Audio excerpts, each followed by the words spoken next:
Hola, ¿qué tal? Buenos días, tardes o noche. Me presento, mi nombre es Diego Ahmed Loaiza Guevara y en lo que respecta al diplomado en farmacovigilancia y tecnovigilancia del módulo 3 a cargo del doctor Eric Ayala Calvillo sobre sistemas de farmacovigilancia y tecnovigilancia tanto en sector público y privado, vamos a abordar el tema de estudio de reacciones adversas que son provocadas por benzodiazepinas en estudiantes de química farmacéutica.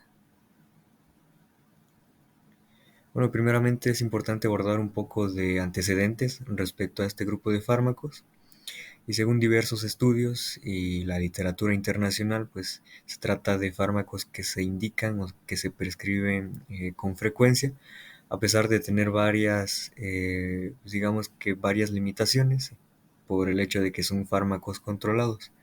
Se dice que surgió a partir de la década de los 60 como medicamentos eficaces y con perfiles de seguridad relativamente adecuados, a diferencia de lo que había sido con los antecesores, en este caso los barbitúricos. Y a pesar de que han surgido otras alternativas para afecciones del sistema nervioso central, como un ejemplo, inhibidores selectivos de recaptura de serotonina, como paroxetina o sertralina, pues las benzodiazepinas siguen siendo aquellos fármacos que se prescriben con más frecuencia. Cabe mencionar que este tipo de medicamentos comparten similitudes para tratar afecciones como ansiedad e insomnio y en otras indicaciones como el síndrome de abstinencia alcohólica, como crisis epilépticas y algunas veces como coadyuvantes en espasmos musculares. ¿Por qué es pertinente realizar un estudio de RAMS en esta población? Porque cabe mencionar que a medida que o a medida que progresan los estudiantes universitarios, sobre todo estudiantes del área de la salud, pues experimentan episodios como ansiedad o depresión incluso, o trastornos que tengan que ver con la mente. Entonces, al ser fármacos controlados, pues valdría la pena evaluar si realmente están haciendo uso racional de estos. Continuando con la justificación, vemos en la parte inferior derecha una clasificación con base en el tiempo de vida media. De hecho, las benzodiazepinas, una de sus clasificaciones más aceptadas, se basa precisamente en el tiempo de acción o de duración. Tendremos, por ejemplo, benzodiazepinas de acción alargada o de acción súper prolongada, como en este caso el lorazepam.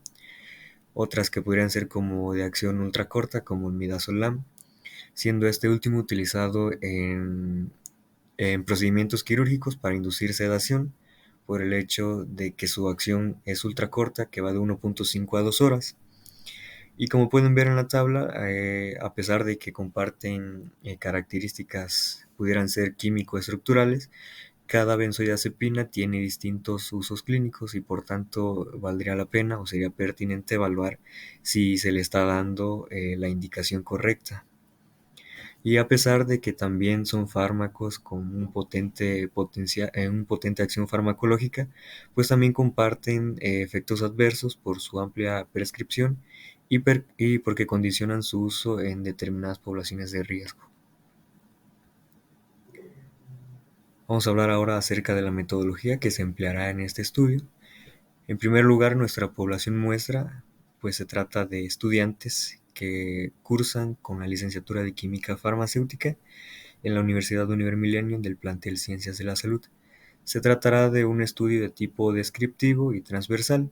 En descriptivo porque vamos a obtener resultados que al final de cuentas nos van a permitir caracterizar el tipo de RAMs que pudiesen presentar este tipo de personas, y transversal porque lo estamos llevando a cabo en un determinado momento, es decir, durante su preparación profesional de los estudiantes.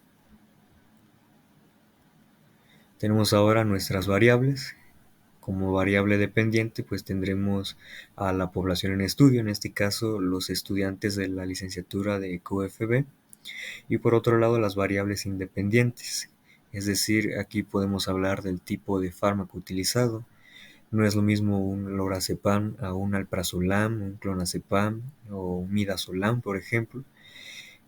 Otro tipo de variable independiente pudiera ser el trastorno mental con el cual hayan sido diagnosticados. Recordemos que el amplio espectro farmacoterapéutico de estos medicamentos pues puede ir desde un trastorno de ansiedad generalizada hasta episodios de depresión o síndromes de abstinencia, entre otros. Y finalmente las reacciones adversas que presentaron, que nos permitirán evaluar desde luego pues el grado de afección que están presentando los estudiantes. Hemos planteado una hipótesis para poder darle continuidad a este tipo de estudio y es la siguiente. Existe un alto consumo de benzodiazepinas injustificadamente en estudiantes universitarios de química farmacéutica. Lo que se busca, pues desde luego, es comprobar que efectivamente hay un sinfín de medicamentos que han sido consumidos por este tipo de estudiantes debido a diversas circunstancias durante su preparación profesional. Ahora pasamos a nuestro instrumento de medición. Estará basado en la recolección de la información mediante una encuesta que será elaborada mediante el formulario de Google, que constará de al menos de 15 preguntas. Preguntas concretas que nos permitirán dilucidar si se trata de una automedicación responsable, si logran acudir al especialista, si el medicamento que están tomando se adecúa a sus condiciones clínicas o a características del paciente, como ya lo ha citado la Organización Mundial de la Salud en cuanto al uso racional de medicamentos, es decir, que el paciente reciba el medicamento adecuado, la dosis adecuada y durante un tiempo determinado. Finalmente, la información que obtendremos a partir de nuestro instrumento de medición, pues se interpolará a una base de datos de Microsoft en Excel para posteriormente darle un análisis y, por qué no, algunas conclusiones que nos permitan dilucidar mediante la disciplina de farmacovigilancia. Adicional a todo esto, lo que se pretende también es que a partir de lo obtenido en la encuesta se caracterice y se clasifiquen las reacciones adversas que se estimen en dicha población de estudio, siendo una de las más importantes y aceptadas la clasificación de Rawlings y Thompson, que toman en cuenta al menos 5 criterios, es decir, que clasifican a las RAMs desde las de tipo A hasta las de tipo E. Para contextualizar un poco, vamos a recordar lo que nos dice cada una de ellas. Y en las reacciones adversas de tipo A, pues generalmente se trata de dosis dependiente, es decir, el paciente experimenta una reacción adversa, pero sabemos que es derivada de la acción farmacológica del medicamento. Y de hecho son las más comunes, no solamente en benzodiazepinas, también en otro tipo de medicamentos. Tendremos también las reacciones de tipo B, que nos permitirán saber si se trata de un proceso meramente que no tenga que ver con la dosis, es decir, que no sea dosis dependiente, pero que se administre a dosis habitualmente consumidas. Tenemos también las reacciones de tipo C, que por lo general están estrechamente relacionadas con mecanismos inmunológicos. En algunas ocasiones ya también tendríamos que evaluar si se trata de un proceso genético o de una carga genética específica. Y finalmente tendremos las de tipo D y E, que están muy relacionadas y que tienen que ver con la suspensión del medicamento, ya sea durante un tiempo determinado o durante un episodio abrupto. Podemos citar algún ejemplo, por ejemplo, en las reacciones de tipo E podemos tener a las reacciones que tienen que ver con la suspensión de benzodiazepinas y que causan, por ejemplo, o que cursan insomnio. Y finalmente, pues lo que buscamos es darle una continuidad para poder implementar un sistema de farmacovigilancia. Lo que nos permitirá esta clasificación o criterios de Rowling y Thompson es caracterizar el tipo de RAM que presenta cada uno de los estudiantes y relacionar también con qué tipo de medicamento están estrechamente ligados.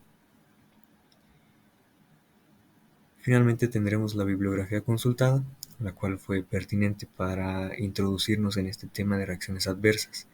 Es importante mencionar que el hacer farmacovigilancia también le compete a no solamente benzodiazepinas, sino todo tipo de medicamentos que representen un riesgo a la salud de cualquier tipo de pacientes.